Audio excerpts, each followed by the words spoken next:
Hello, leaders. Welcome back. I'm so glad that you're here because, again, it shows that you're committed to actually wanting to learn how to help your healthcare workers heal their hearts from everything they experienced.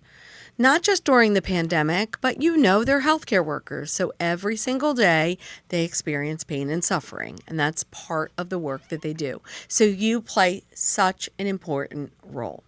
And today's podcast is all about communication, and I am going to share some of the work from two of my favorite books.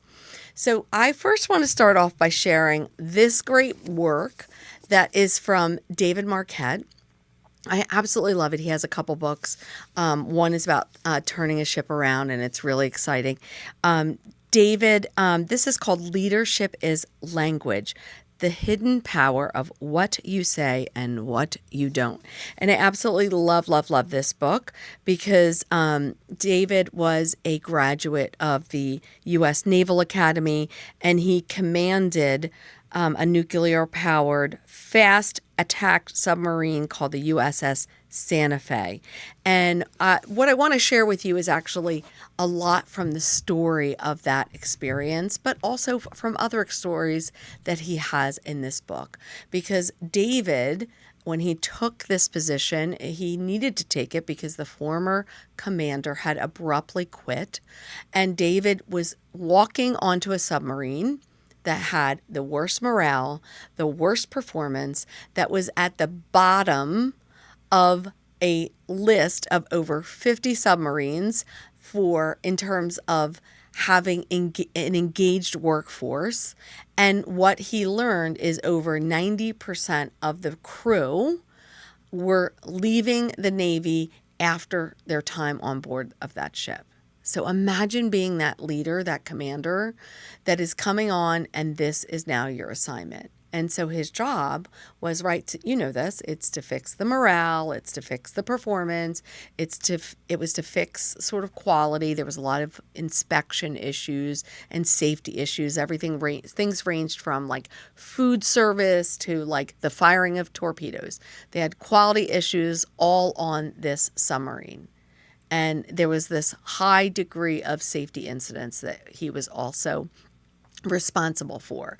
So, the key to a lot of what we learn here when we're in life school is we are to learn as leaders different ways to engage with our team members. And I love the lessons in this book because they're all around communication. And in healthcare, I personally believe this is an area of tremendous opportunity for leaders. It's not just for your direct care staff. I mean, that's a whole different podcast. And believe me, for healing the hearts of healthcare, for the healthcare workers, we will be delving into the importance of communication in so many different ways. But for leaders, it is critically important. So what I love in this book is, and I'm actually going to turn to it on page 3 of the book. In the very, very beginning, sort of David sets this incredible stage for what happened when he went onto the submarine. And he explains that, he knew he had these problems that he had to solve, this morale problem. He knew he had to solve the performance issue problem. And he was a type of leader that was kind of going into this assignment with his mind fixed on exactly what he was going to do. And he says in the book, on our first day of sea, the crew and I were sizing each other up, and I instinctively conformed to the role of captain as I had been programmed. I would give the orders and they would follow them. And then early on, I ordered something that was technically impossible for the Santa Fe: a second gear on a motor that only had one. And the order was immediately parroted by an officer, even though he knew it made no sense. And when I thought about that sort of setting the stage, he had that aha moment. And he says later on in the paragraph, on Santa Fe, I felt like I knew only 1 out of 100 parts of what I needed to do. And that is so powerful because as leaders, oftentimes when we come from a place where we are working in a new environment, we want to believe, we have these assumptions that the work that we did and the way we did it before is absolutely going to work this time. And that is not always the case. And David found this straight up in the way he sort of started leading his teams, that the men were going to carry out the orders, even though what he said, if it even didn't make any sense. And I love how he points in a later paragraph on that same page, and this is page 4. He says, all my leadership training up to that point had been about making decisions and getting the team to implement them. I'd never questioned this paradigm until the moment aboard Santa Fe. By making tactical and operation decisions for the team, I was absolving them of their responsibility for their own outcomes. I was giving them a pass on thinking itself. And I made a deal that day. I agreed to never give another order. Instead, I would provide intent, the goal, what it was that we were trying to achieve. They agreed never to wait to be told what to do. Instead, they would provide their intentions to me on how they were going to achieve my intent. This shift was reflected in a simple change of language, replacing request permission to with I intend to. And I love, love, love how he points this out in the book, because that was his aha moment of making these sort of technical decisions. And he realized, oh, wait a minute, I'm absolving people of their responsibility for their own outcomes. And what I want you to remember is the what and the how we use our communication as leaders. It directly influences and impacts your team members, 100%. And in the book, David explains and gives this absolutely very lengthy example of the Faro, which was a container ship that was full of, modern radio, the best navigation systems. But in 2015, that container ship sunk when the captain of that ship sailed it from Florida to San Juan directly into the path of a hurricane. And I think it's remarkable.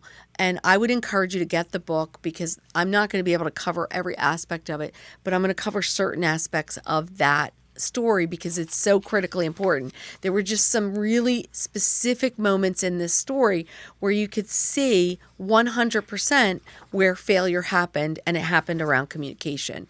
And so David points out the first sort of piece to this, which is on page 18.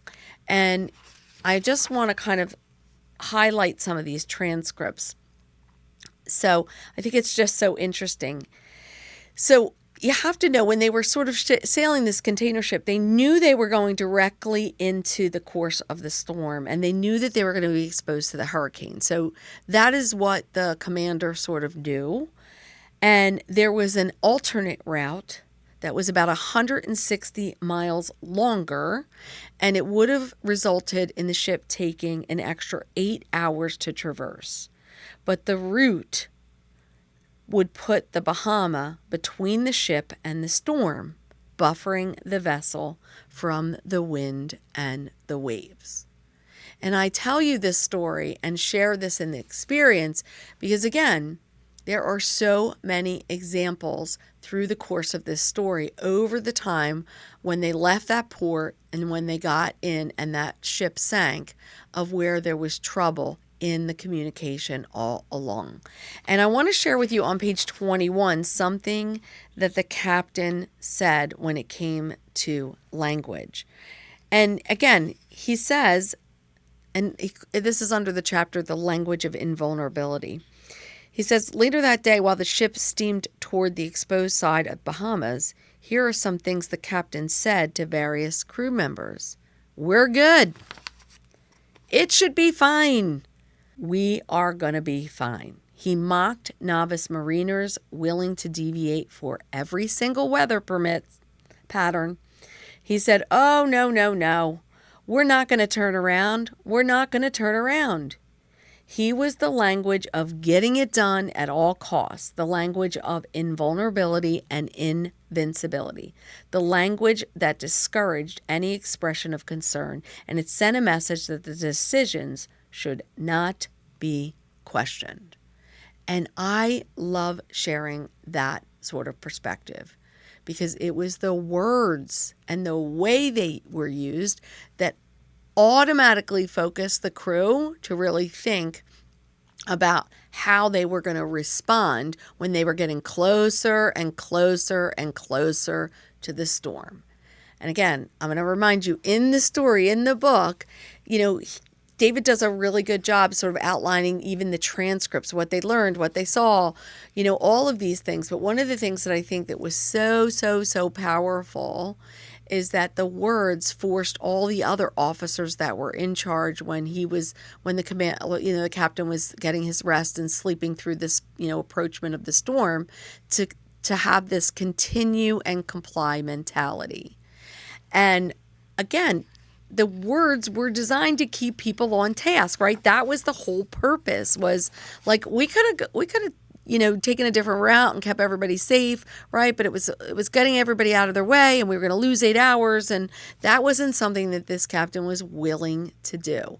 So on page 29, again, he reinstates that importance of this. In fact, the National Transportation Safety Board, when they produced the report, they saw that even they said in the report, had the deck officers more assertively stated their concerns in accordance with effective bridge resource management principles, the captain's situational awareness might have been improved.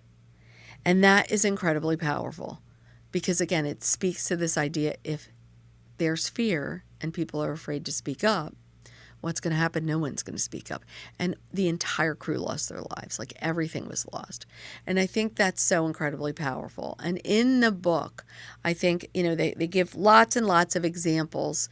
David gives tons of examples of all the different types of words that they use over and over and over again, that really got them to the state where, even to the point when the captain came up on the bridge from resting for 8 hours, even his response on page 29 was, the captain made several comments upon returning to the bridge, including, "There's nothing bad about this ride, sleeping like a baby, and a typical winter day in Alaska."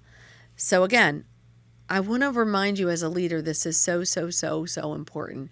The words that we use and the way we use them often create the conditions that our team members work under, and it's so incredibly powerful. But David does in the book sort of highlight another area of importance where he talks about there being 2 different kinds of work. And this is actually on page, I think it's 43 of the book. Yeah, he talks about these 2 different types of words. One set of words are decision-making or thinking or are cognitive words, and he refers to those as the blue work. And then another set of communication and words, which is the execution or doing piece, and he calls that the red work. And the reason why he differentiates them with colors is both of these types of language require different approaches by leaders. And if you're not aware of that, it can have disastrous effects. So as leaders, we have to shift our language in these given situations. And I really like in the book how when he's talking about the differences between the 2 types of languages, he really says, the problem is that the language we use is only about doing, not thinking. We don't shift from red work to blue work enough. So we're not shifting, from that sort of place where, we're doing. Instead, we're thinking first. We should be thinking before we're doing, not jumping in to conclusion. He says, but it feels more natural to say things like, "Are you sure?" rather than saying, "How sure are you?" Or, "Does that make sense?" Or, "What am I missing?" And I love how he gives examples of the 2, right? He gives some examples. He says sometimes leaders do this, right? They say things like, "Get it done, make it happen, let's finish this off. Are we on track?" Like, those are all just designed to be an execution sort of response. And he challenges you, using these examples of this story of the Faro instead of responding in a way and saying something like, how do you see it? How ready are we for this? What can we do better? What did we learn? And he reminds us, that those red work statements or those execution, very often, sometimes as leaders, that just comes from a place of a yes, no answer. That's what we're designed to do. And we have to ask, does that make sense? So I share this story. This is just such fascinating work. But again, it just kind of highlights the importance that as leaders, we have to think about our communication. We have to remember there are people behind this. And as leaders, we're the ones charged with the responsibility for people. So the way we craft that communication and that language, we have to absolutely consider that. And it makes me think of Toyota and the power of communication and the power that leaders have in making a psychologically safe environment for people to speak up, right? To be able to say something. And for those of you who don't know, and I did a lot of study of Toyota because I did a lot of study for 3.5 years, studying Lean and Six Sigma, but I did a lot of study of Lean and Toyota and the Toyota way and, all the practices, which was the methodologies that really resulted in that. But one of the things that's fascinating is they introduced this concept on their production lines called the Andon Cord. And so the Andon Cord was designed so that on a production line, and believe me, it costs millions of dollars to stop a production line. So the whole intent of this exercise was really this recognition that the people that were working on the production line were instructed to go and pull that cord if they saw something that was going to present an opportunity where quality was not going to be fulfilled like it was supposed to be on that line. So even if the line was moving forward and they felt like, hey, that I didn't put that on right or something was wrong, my intention was to go pull that Andon cord, and that immediately signaled all of the supervisors to flood to that person to have a conversation. And I love, love, love this concept because it was a decision that was made at that moment. Could something be made up? Could the work be made up? And if not, the production line was stopped and the issue was addressed, right? But it was addressed collaboratively between leader and the person that was on the line doing the job. Because again, this proverb that people that are closest to the problems typically have the solutions. And this worked so well for Toyota because they built in the measures when they rolled this out in Japan. And I think it's fascinating that as soon as the employee pulled that cord, the first thing that the supervisors did was thank the employee in gratitude, because gratitude was sort of considered an unconditional step that had to be fulfilled. And that is so incredibly powerful. But what I think is so remarkable about the story of Toyota is, when they tried to replicate this, and looked at this in other settings, they didn't do such a good job explaining it. And employees had like a fear or second guess themselves, like, oh, should I say something? Should I not? What should I say? And it made me really think about in healthcare. When I was thinking about this podcast, I was thinking about all the work that has gone into sort of these, surgical timeout procedures. And we know why they're in place, right? It's put in place to call timeout to make sure that we're double checking and verifying. And it's not just surgical timeout. I mean, we have this with medication administration with our 5 rights and making sure that we're delivering medication in a way that's safe and it's effective. And we're double checking every single person that we're giving to. Not only that, the medication, the orders, the route, like everything about it, right? So these measures are put into place and we're trained to do that because the goal is to prevent a mistake. But I would challenge you to really think about this. Like, how many times in conversations and communications, does this really pull through? And, recently I had a conversation with another nurse who was telling me a story about a nurse practitioner who had written some orders for a patient that was being treated for COPD in a setting, like a healthcare setting. And the nurse that was actually the nurse that was assigned to that that patient, looked at an order that a nurse practitioner wrote for some IV fluids. And in her assessment of that person, she noticed some fine crackles in their lungs, and she noticed some very early slight edema in that patient's feet. And she thought for a minute, wait a minute, but the nurse practitioner wrote the order, and didn't think immediately about, like, this is when I need to challenge that. So fortunately enough, that nurse did what most people do, right? If they're not sure, they ask somebody else, and that struck a conversation of, this would not be appropriate. This could potentially be a mistake. And so as healthcare workers, I can't stress this enough. Your healthcare workers are moving a mile a minute, right? And so communication is key and it's essential. But I also want you to remember, as a leader, you cannot forget that authority and hierarchy is in place in healthcare, right? And so you play an important role as a leader in sort of creating that psychological safety net so that people can really think about things and take that step back and really think, is this right or not?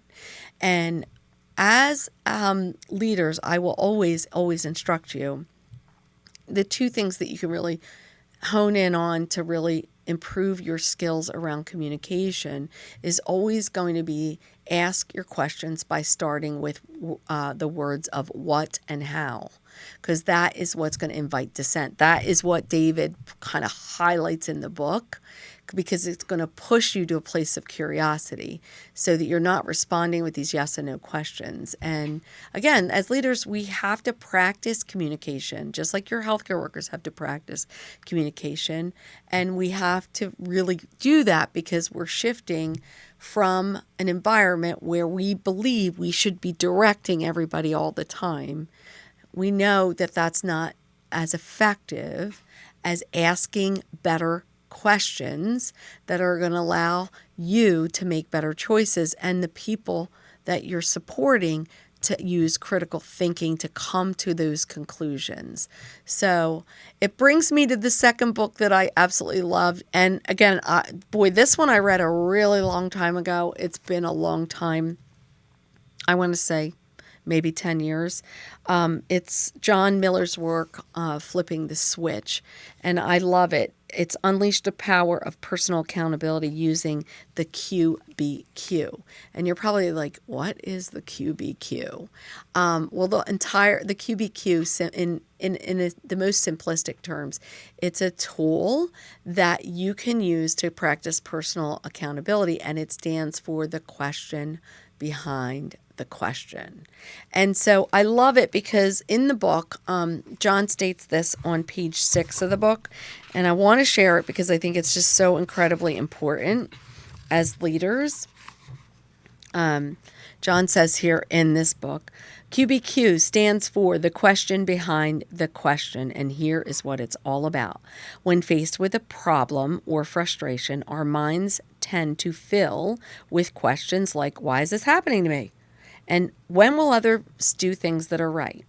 These questions are natural and understandable, but by focusing on everything and everyone except the person asking them, they demonstrate a lack of personal accountability. It's only when we stop and we look behind those first questions that we find the better ones, such as, what can I do and how can I contribute?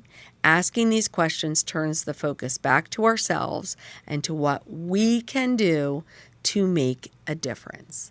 And I love this idea because, again, there's lots of examples in this book of the different types of ways you can ask these questions. But I want to highlight a couple on page 8 that he highlights in the book. He says QBQs begin with the words what or how and not why, when, or who.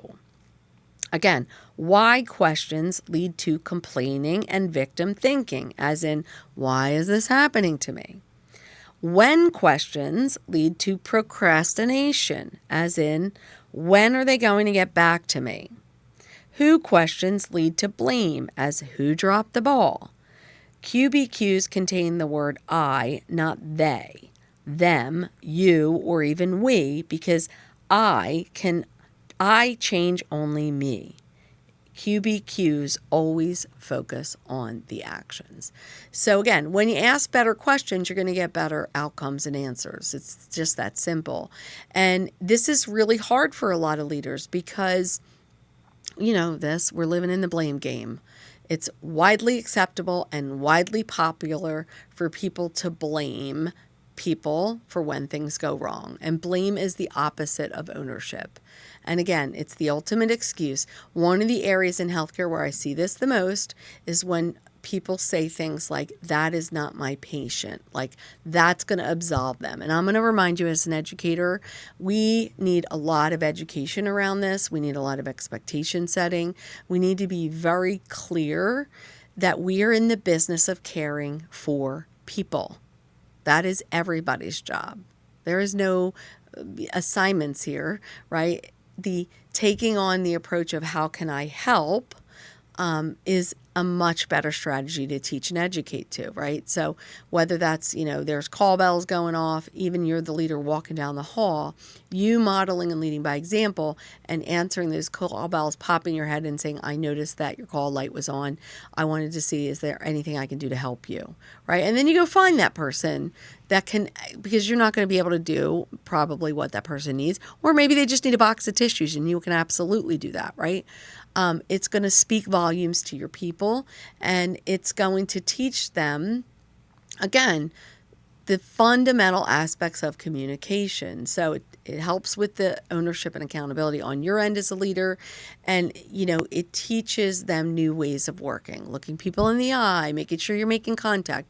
If you've ever seen this in like hospital settings or any kind of healthcare systems, right? You got a whole bunch of people working at the nurse station, someone approaches and nobody wants to look up, right? That happens all the time. So you have to educate on that. You have to talk about why that is not acceptable, right? We have to make eye contact, right? These are customers. These are people. They obviously need something. And I know it seems busy and trivial to us, but when we explain it to staff, like, this is why it's so important. It's a game changer. And you role modeling that by making sure that you're offering yourself as support to do this is extraordinary. And I just think of the example Disney does is remarkable. They, I did training through Disney many years ago, and this is one of the things that I learned. They drill it into their culture, right? Everybody in Disney, it's taught. It doesn't matter what your position is, you pick up garbage, right? You bend down, you see something, you pick it up, you throw it out, right? So people are, you can tell all the people that work at Disney because in Florida they're walking around the mall and they're throwing things away, and it just becomes part of their routine. So it's no different in healthcare. If you're creating those conditions as a leader through your communications, you absolutely 100% can do that. So I want to talk about a few traps that you can find yourself in when it comes to your communication. Number one, like a big one that I see when it comes to communication, is falling into this trap of, as leaders, it's much easier to do the work for somebody instead of engaging them or helping to support them, right? So we've got, and this is especially true when you have non-performers, right? So this is a big area. You've got to bring people along with you. Here, let me help you. Let me show you how to do this. I want to make sure that you're not afraid and you have the confidence and you can realize that this is 100% possible and learn through practice, right? So we invite people, we bring them alongside of us, and that is a responsibility of leaders. Another big trap that I see sometimes is, as leaders, we're not operating from a place where really in our hearts we're showing that we're a servant leader. Listen, humility is sort of the cornerstone of healthcare and the work that we do. We serve people. So if you're not humble and you don't care about your people, well, how do you expect them to turn around and do the same, right? So don't forget the importance of that. If you find yourself in your communications that you're using the word I a lot, right? And you're not saying we or us, or what can I do to help you, or what support do you need today so that I can make things easier for you, you're going to find that you're not going to have people behind you in those difficult times. So one of the other traps you've got to be aware of is when you're not truthful. Especially if you're doing this from a place where you feel like you don't want to hurt somebody's feelings. You're not helping anybody. There's a way to frame it out. And if you're struggling with this, use the old school technique of work with somebody and just say, hey, I've got to have this conversation with this person. I'm kind of struggling with the words. This is what I was thinking. What do you think? It's always good to bounce things off of people instead of just thinking that you have this confidence to be able to do it, because it may not land properly. And then I can't stress this enough as a huge trap when it comes to communication. If you don't put any effort in learning how to develop your coaching skills and you're just a leader that's directing people, you are missing out on huge opportunities. You're missing out on unlocking opportunities, creating bonds of trust, like really creating this potential to have a relationship where you're vulnerable and you're communicating with somebody and you're genuine and authentic, and that person you're believable. You're missing out on those opportunities. So absolutely, you want to make sure you're kind of watching for that trap, and that kind of goes hand in hand with this idea of, as a leader, be very, very careful that you are not outwardly displaying power and authority. It is extremely dangerous. Sometimes people go to this place. You should be learning how to transfer authority to people because you want to engage them. You want to empower them. You want to get them involved in the work that they do. And that's not going to happen by you tossing around authority and making people feel like they can't do what they need to do. If you're not showing care and compassion and empathy, they're not going to show care, compassion, and empathy. It's just that simple. So that is also a huge trap.